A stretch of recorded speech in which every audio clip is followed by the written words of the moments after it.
لكن الكثافة الهجومية قليلة. فرصة للتصويب، اصطدمت. خروج من أحمد عادل خطيرة، هدف أول. هو زيزو، هو زيزو اللي بقول عليه، هو اللي بقول لكم أفضل لاعبي نادي النصر في لقاء اليوم.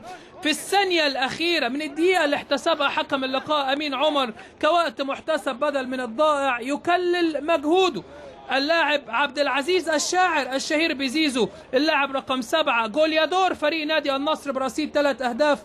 وهذا الهدف هو الهدف الرابع لزيزو. خطأ دفاعي كبير وعدم ربط كبير ما بين اللاعب شريف حازم، وخروج غير موفق من احمد عادل عبد المنعم. هو دي الاخطاء اللي كان بيلعب عليها سيد عيد حكم او المدير الفني للنادي النصر.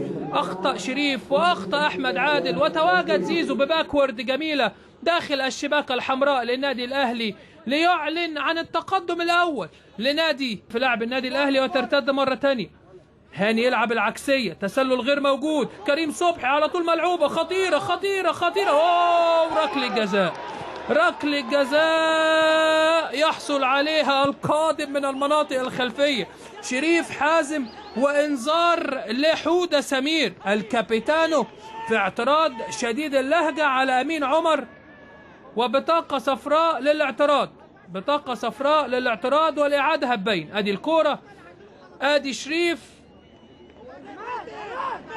كابتن رضا البلتاجي هيقول لنا ايه رأيه في اللقطة دي، ركلة جزاء ولا مش ركلة جزاء. ادي الكورة، الرجل يعني هنترك الحكم فيها الكابتن رضا البلتاجي. كرة موجودة فيها شك ما فيهاش شك.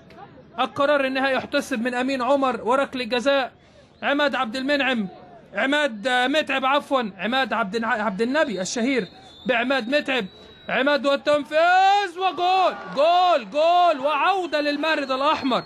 عماد متعب في الدقيقة كام بقى؟ في الدقيقة 40 من الشوط الثاني يظهر الكابيتانو عماد متعب بضربة جزاء على طول بيحطها على يمين الحارس عصام ثروت، اللي يعني بيقول لك أنا كنت عارف إن هو يحطها هنا.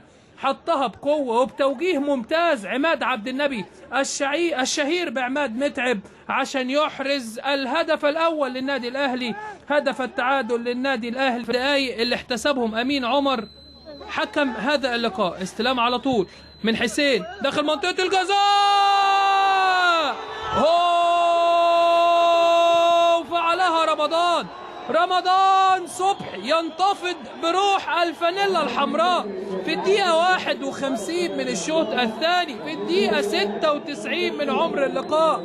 عرضية جميلة، رمضان صبحي يعمل على طول الدايفنج في الهواء برأسية على شمال عصام ثروت عشان يحمل كل الأماني الجميلة وكل الأمنيات الجميلة من جانب جماهير النادي الأهلي. يا سلام يا رمضان، عرضية جميلة من حسين وطيرة في الهواء ممتازة من رمضان. وهدف ايه، هدف ايه، حلاوة ايه وجمال ايه. أصغر لاعب على أرض الملعب 17 عام فقط رمضان صبحي يحرز 3 نقاط في منتهى الروعة للنادي الأهلي. جول جميل ورأسية جميلة. وتعالى خد انذار يا رمضان، لكن مش مهم الانذار، 3 نقاط هترفع رصيد النادي الأهلي لنقطة رقم 4.